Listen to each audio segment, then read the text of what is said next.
Avant de démarrer cette vidéo, deux choses. Si vous n'avez toujours pas trouvé votre sujet de grand oral, j'ai sorti une vidéo sur la méthode de Cardan, qui est à mon sens un des meilleurs sujets de grand oral de maths. Elle est passée sous les radars, allez la voir, elle va s'afficher par ici ou par là. Deuxième chose, si cette vidéo atteint 500 likes, soyons raisonnables, je fais un speedrun d'intégration, c'est-à-dire que pendant 1 heure, 2 heures ou peut-être 3 heures, je sais pas, j'intègre un certain nombre de fonctions. Ça vous permet de voir toutes les techniques de changement de variable, d'intégration par partie, de reconnaissance de forme, etc. Si cette vidéo vous plaît, encouragez-moi, mettez un like, partagez-la à vos amis et je vais vous régaler avec un speedrun d'une très très grosse vidéo. Voilà, je laisse place au cours, je vous remercie. Dans cette vidéo, on va parler d'intégration. Très concrètement, à mon avis, on va parler du chapitre qui marque la rupture entre les mathématiques prépubères et les mathématiques d'adultes. Il n'est pas possible d'envisager de faire des études de mathématiques sans être béton sur l'intégration. Et si vous n'aimez pas l'intégration, eh bien, peut-être revoyez vos ambitions de classe préparatoire, etc. C'est un sujet central, un socle des mathématiques qu'on va étudier aujourd'hui, et je vais tenter de le traiter de manière claire, nette et précise, sans trop de charabia, sans rendre les choses compliquées pour rien. Je précise que je m'adresse dans cette vidéo aux élèves français qui étudient l'intégrale de Riemann. Donc tout ce que je vais dire dans cette vidéo a trait à l'intégrale de Riemann. Il y a plusieurs façons de caractériser l'intégration, de caractériser l'intégrale, et le summum, le pinacle, c'est l'intégrale de Lebesgue. Henri-Léon Lebesgue, un Français, qui a fait, si je puis dire, la théorie de la mesure, qui est passionnante, qu'on étudie en 3e année de licence. Aujourd'hui, on va parler de l'intégrale de Riemann. Et qu'est-ce que c'est que l'intégrale de Riemann concrètement? Ça va être la recherche de l'aire sous la courbe d'une fonction f. Donc ici, vous voyez que j'ai tracé une fonction f qui est continue sur un segment AB. Et la question qu'on va se poser dans ce cours, c'est comment diable vais-je pouvoir trouver l'aire sous la courbe de f? Eh bien, en fait, c'est pas si compliqué que ça. Il est même assez surprenant qu'il ait fallu attendre le 19e siècle pour avoir une théorie de l'intégration là. En réalité, Newton et Leibniz l'avaient déjà, mais pour rendre les choses un petit peu plus formelles, un petit peu plus officielles mathématiquement, il a fallu attendre Riemann. Concrètement, on a plusieurs façons de s'y prendre. Et la première méthode historique, c'est la méthode d'exhaustion d'Eudox-de-Cnide. J'aurais bien aimé en parler et faire une vidéo un petit peu plus épistémologique, mais je vais essayer de rentrer dans le vif du sujet directement. Dans cette vidéo, dans ce cours, on va utiliser la méthode des rectangles. C'est-à-dire que ce que l'on va faire sur cette fonction, sur cette courbe-là, pour trouver l'aire qui est délimitée justement par l'axe des abscisses et notre fonction, c'est-à-dire toute cette aire qui est ici, on va utiliser des rectangles. On va faire des rectangles. Alors, ce qu'on va faire, c'est dans un premier temps ce qu'on appelle une partition de AB. On va partitionner notre segment AB. Comment? Eh bien, en fait, ce qu'on va faire, c'est qu'on va injecter dans notre AB une suite de points, x1, x2, x3. Bon, évidemment, il y en a pas une infinité, mais il y en a n. Donc ici, je vais mettre xn, et puis après, on a AB. On a, par définition, que A est plus petit que x1, qui est plus petit que x2, qui est plus petit que xn, qui est plus petit que b. Alors vous voyez que dans le choix que j'ai fait une partition qu'on pourrait dire équitable. C'est-à-dire que chaque sous-intervalle a la même longueur. L'intervalle AX1 est de même mesure, on dirait, que l'intervalle X1, X2. Ils ont la même longueur, mais on n'est pas obligé de faire comme ça. L'intégrale de Riemann, en quelque sorte, elle est assez souple.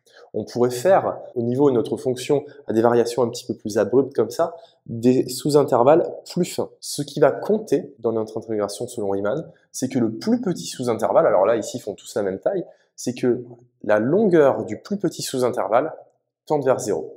Alors, on va regarder les choses de plusieurs manières. On a donc partitionné notre segment AB et on va essayer de faire des rectangles pour recouvrir au mieux l'aire qui est sous la courbe. Alors, on va regarder de notre segment AX1 quel rectangle avec un S on pourrait faire.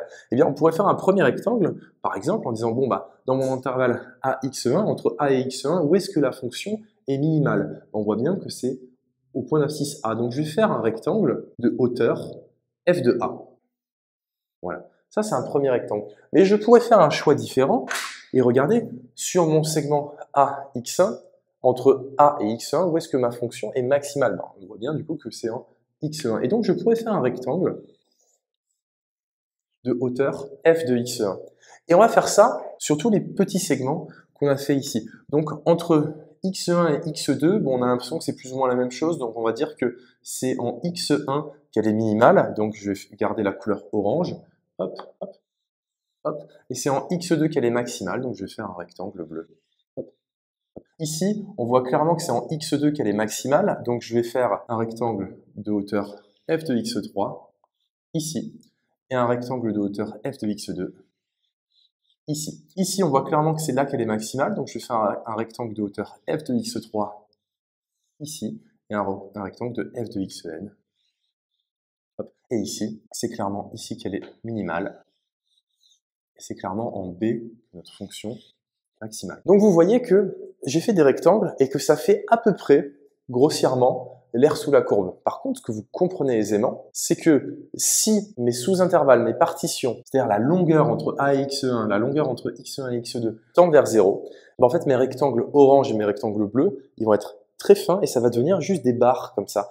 Et à force de réduire, eh bien en fait, on va prendre toute l'aire qui est sous la courbe. Alors, ce que j'ai fait ici, en orange, c'est ce qu'on appelle la somme de Darboux inférieure, et en bleu, c'est ce qu'on appelle la somme de Darboux supérieure.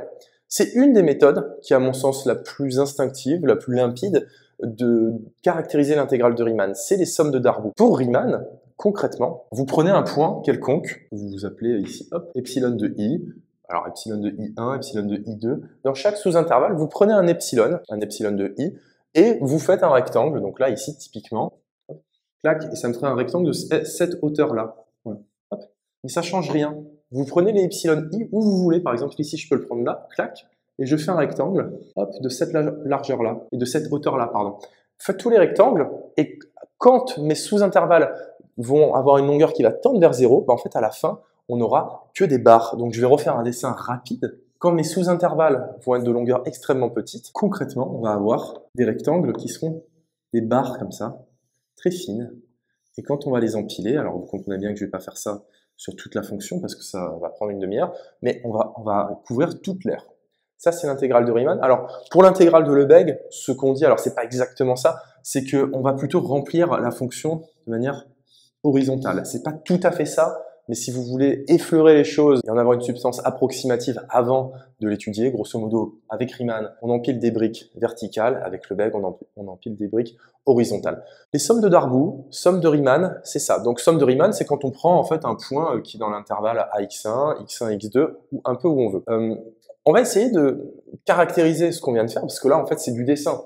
C'est comme ça qu'on doit normalement apprendre à avoir notre première approche des mathématiques, c'est avec un dessin. Et concrètement, qu'est-ce qu'on est en train de faire?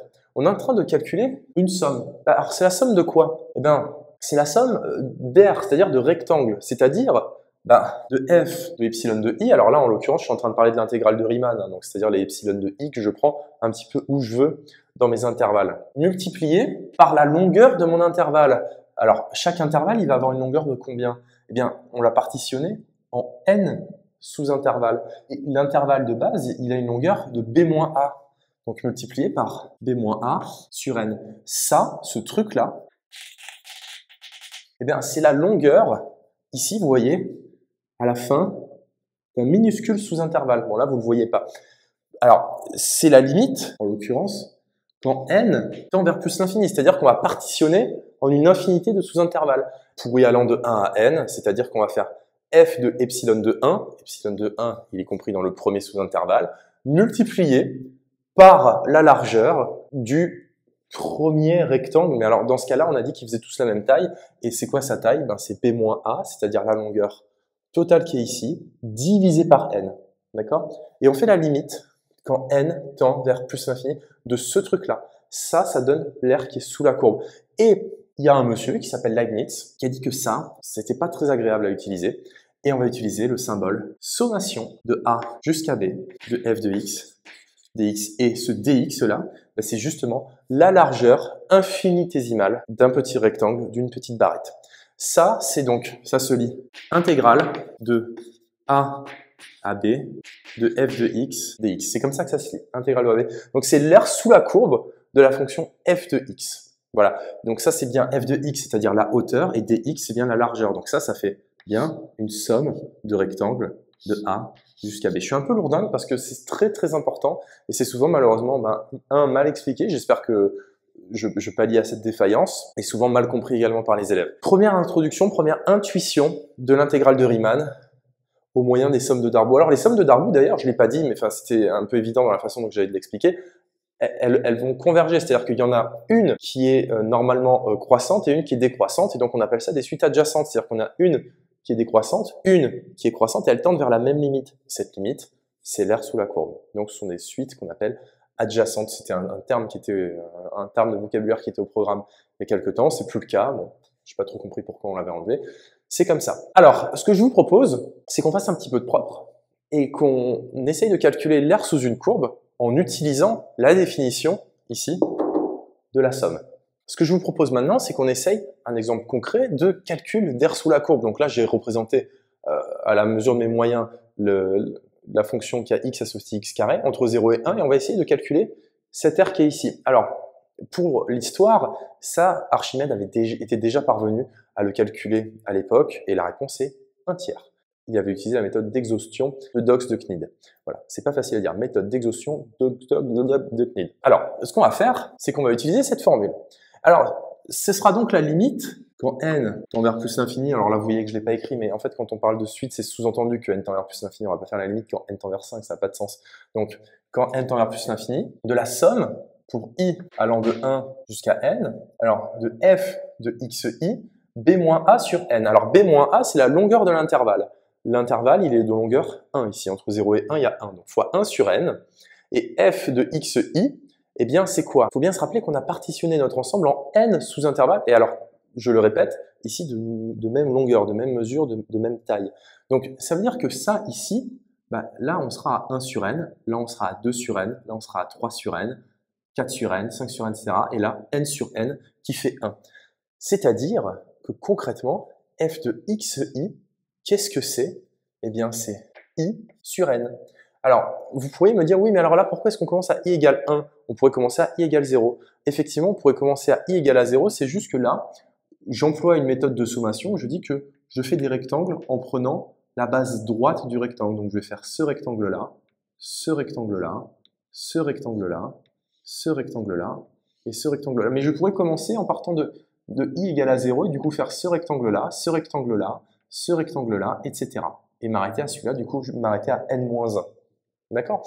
Donc ici, c'est donc i sur n au carré, parce que c'est la fonction qui a x associé x carré, multiplié par 1 sur n. C'est donc la limite, quand n tend vers plus l'infini, de la somme de i égale 1 à n, par conséquent de i au carré, du coup là je vais avoir du n au carré fois 1 sur n, c'est-à-dire sur n cube, donc là ça ne dépend pas de i, je peux le sortir de la somme, et ça je connais ce résultat, ça je sais ce que ça fait, donc c'est 1 sur n cube, je n'écris pas limite parce que j'ai pas la place, et ça fait quoi? Ça fait n, facteur de n plus 1, facteur de 2n plus 1 sur 6. Voilà, bon, finalement j'ai la place d'écrire la limite. Ça fait quoi ça? Ça me fait la limite de 1 sur n cube, enfin 1 sur 6n cube même, de, alors j'ai du n carré plus n fois 2n plus 1, c'est donc la limite de 1 sur 6n au cube. Si je développe, ça me fait du 2n au cube plus n au carré, plus 2n carré, donc ici j'ai 3n carré, plus n. Voilà, avec une belle parenthèse quand même. Et ça, bah, la limite, c'est pas un cours sur les limites, mais là la limite elle est super simple. C'est la limite, c'est un quotient de polynôme de degré 3. Donc qu'est-ce qui va nous rester en limite? Il va nous rester les coefficients dominants, c'est-à-dire 2 sur 6 fait bien 1/3. Et ça, je vous l'avais bien dit, méthode de Dox de Knid, résolue par Archimède. L'aire sous la parabole, l'équation x égale x carré entre 0 et 1, c'est bien 1/3. On ne va pas vous demander de faire ça, qu'on soit bien d'accord. En cours, on ne vous demandera pas de faire ça. Néanmoins, s'il y en a qui veulent faire des maths, je vous invite à manipuler les choses dans un premier temps, comme ça. Voilà, on va passer à la suite du cours. Vous l'avez vu dans la séquence précédente, trouver l'aire sous une courbe en utilisant la définition de l'intégrale, c'est un petit peu périlleux, c'est laborieux. Là, je vous avais pris un exemple simple, un exemple qui est connu, c'est l'aire sous de la parabole x carré entre 0 et 1, ça se calcule facilement. Mais imaginez faire ça avec des fonctions qui sont plus velues. Ça devient compliqué. Et par la grâce de Dieu, le Dieu des mathématiques, il y a un moyen, entre guillemets, simple de calculer une intégrale, c'est la recherche d'une primitive. C'est trouver une primitive. Mais alors, qu'est-ce que c'est qu'une primitive? Eh bien, une primitive, il faut que vous imaginiez ça comme la réciproque par rapport à la dérivation.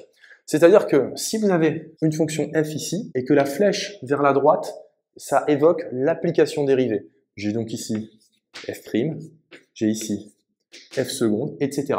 Mais qu'est-ce qu'il y a au rang à gauche, ici?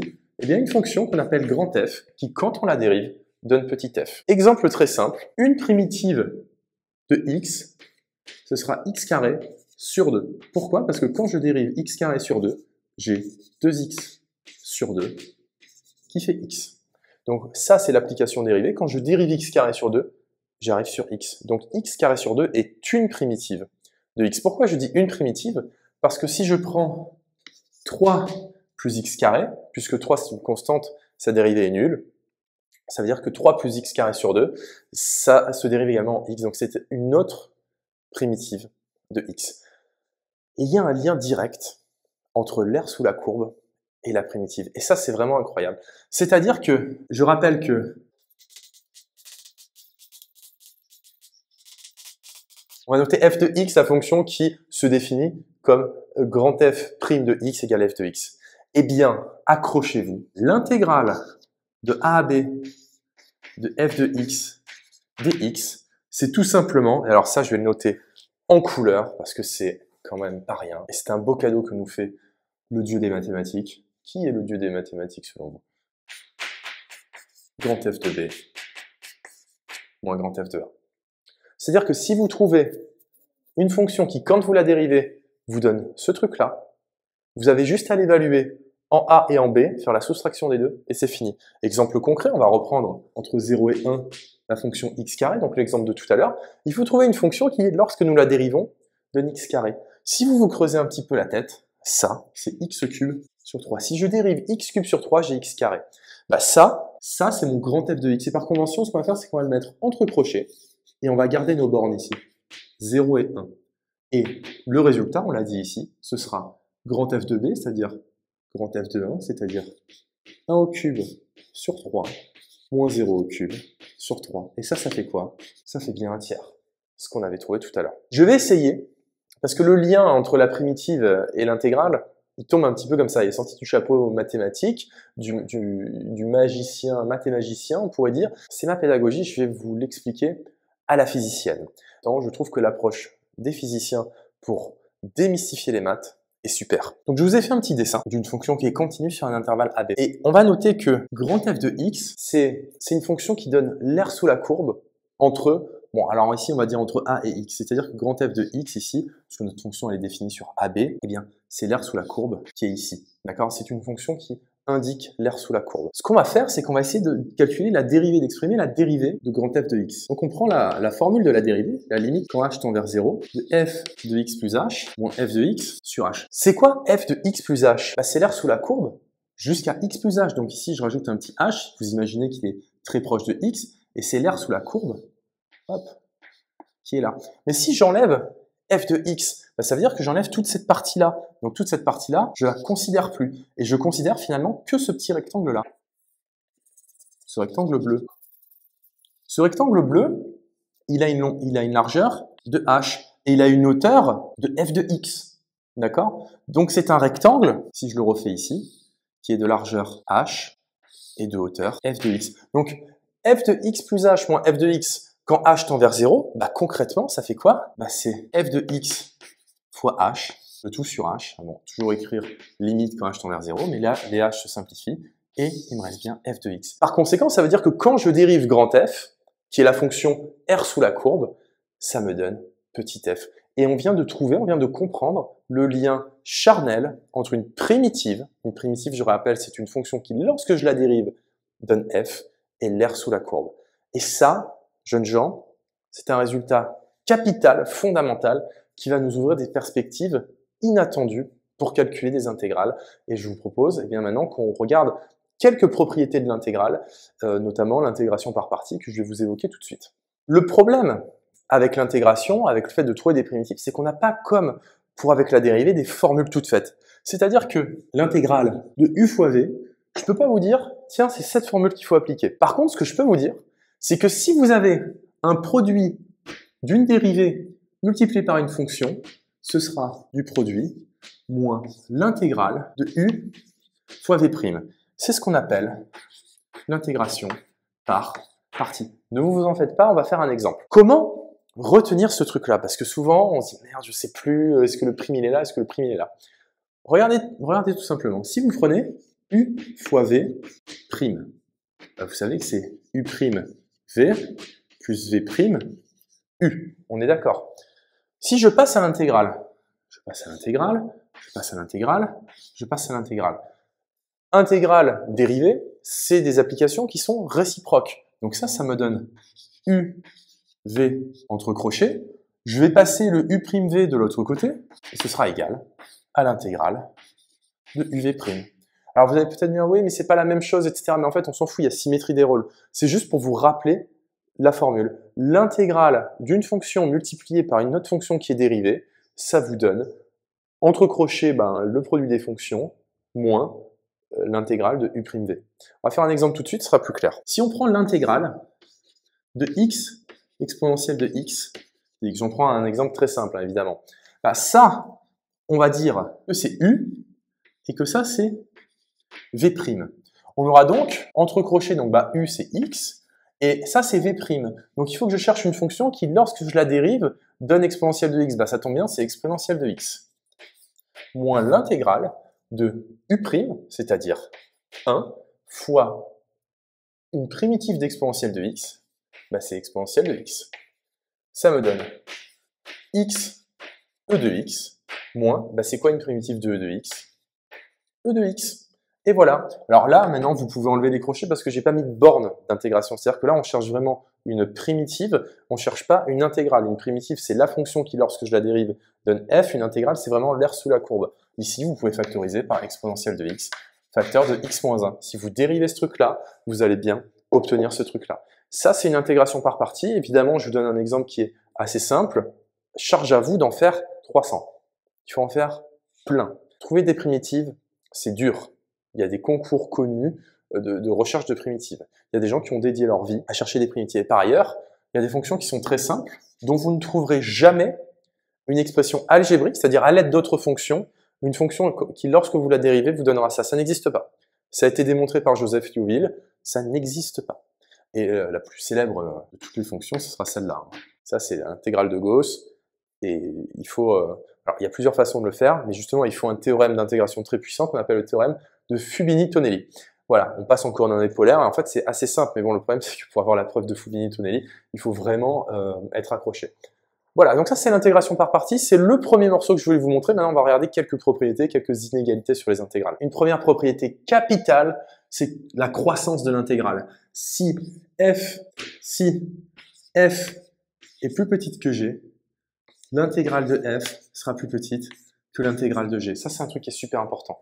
La croissance de l'intégrale. Vous avez le droit de composer par le symbole d'intégrale, qui n'est qu'une limite, je le rappelle, une limite, c'est juste une somme dans le symbole d'intégration.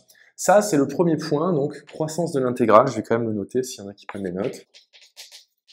Croissance de l'intégrale. Un autre truc qui est super important, c'est que si f est la fonction nulle, alors l'intégrale de f, ce sera la fonction nulle. La réciproque n'est pas vraie. C'est pas parce que vous avez l'intégrale qui est nulle que la fonction est nulle. Pourquoi? Ça vient du fait que si f est positive, alors on l'a dit, l'intégrale de f sera plus grand que l'intégrale de 0, et donc c'est-à-dire sera positif aussi. Et si f est négatif, ce sera plus petit, l'intégrale de f sera plus petite que l'intégrale de 0, c'est-à-dire sera négative. Ce que ça veut dire, tout simplement, si on fait un dessin, qui pourrait représenter par exemple la fonction sinus, c'est que ça, je vais le compter positivement, ce morceau-là, je vais le compter positivement, alors que ça, ce qui est en dessous de l'axe des abscisses, je vais le compter négativement. Ici, l'intégrale fait 0, tandis que la fonction n'est clairement pas la fonction nulle. D'accord? Quelque chose d'important, d'ailleurs, on va refaire ce dessin pour l'illustrer. Cette fonction-là, on va dire qu'il est la fonction sinus, même si ce n'est pas exactement la fonction sinus, d'accord, on va prendre la valeur absolue. Ça va nous donner, par conséquent, l'air, ici, l'intégrale, ce sera ça, plus ça. Tandis que si je prends la valeur absolue du résultat ici, on a dit que l'intégrale faisait 0, si je passe à la valeur absolue, ça me donne 0. C'est-à-dire que dans ce cas-là, la valeur absolue de l'intégrale de f, elle fait 0, tandis que ici, l'intégrale de la valeur absolue de f, je ne sais pas combien ça fait, mais c'est positif. Et de manière générale, l'intégrale de la valeur absolue de f, c'est plus grand que la valeur absolue de l'intégrale de f. Voilà, ça c'est super important. C'est super important, même si en terminale, on ne va pas vraiment vous embêter avec ça, hein, que soyez bien rassurés, on ne va pas vous demander ça, mais dès l'année prochaine, vous allez avoir à faire des majorations. Et ça en fait partie, quoi. Donc c'est quand même important d'avoir ça à l'esprit. Vous comprenez bien que si vous rendez positive la fonction, bah, vous allez sommer des aires positives. Tandis que si vous sommez des aires positives et des aires négatives et qu'après vous rendez éventuellement positif le résultat, bah forcément votre résultat sera inférieur à celui-là. Je veux dire, alors c'est toujours pareil, c'est-à-dire que pour le démontrer, c'est pas si évident, mais je veux dire, ça se comprend super bien. Alors, faut pas sortir polytechnique. Alors un autre truc qui est important, c'est Cauchy-Schwarz. SCH, bon ça tout le monde connaît. C'est plutôt la fin qu'on connaît moins, c'est Schwarz. Et normalement, je crois que ça s'écrit comme ça. Je crois que ça s'écrit comme ça. Bon, qu'est-ce que ça dit Cauchy-Schwarz? Ça dit que l'intégrale de f fois g au carré, c'est plus petit ou égal que l'intégrale de f carré fois l'intégrale de g carré. Voilà, c'est une inégalité de Cauchy-Schwarz, on la retrouve à plein d'endroits, on la retrouve tout le temps, l'inégalité de Cauchy-Schwarz dans plein de chapitres de maths, et notamment dans l'intégration. Vous n'allez pas vous en servir dans les exercices. Et je fais remarquer quelque chose, c'est pas parce que Schwarz c'est un mot compliqué que l'idée de Cauchy-Schwarz c'est une idée compliquée. J'ai un souvenir assez étonnant en classe de prépa. Le prof me dit bon, on va parler de la Chebyshevisation. Alors là, t'as plein. Oh, monsieur, non, s'il vous plaît, n'en parlez pas. Chebyshev, quoi. C'est juste le nom de quelqu'un. Il a peut-être énoncé quelque chose de trivial, d'accord. Donc voilà, Cauchy-Schwarz, c'est ça. C'est aussi simple que ça. Et la dernière information, qui est en fait la plus importante, j'aurais peut-être dû démarrer par ça, c'est la linéarité de l'intégrale. La linéarité de l'intégrale, c'est-à-dire que l'intégrale de f plus g, pour la noter de manière la plus simple, c'est l'intégrale de f plus l'intégrale de g. Ça ne marche pas avec le produit. L'intégrale, le produit, c'est pas le produit des intégrales. Mettez-vous bien ça dans le crâne, parce que ça ne marche pratiquement jamais.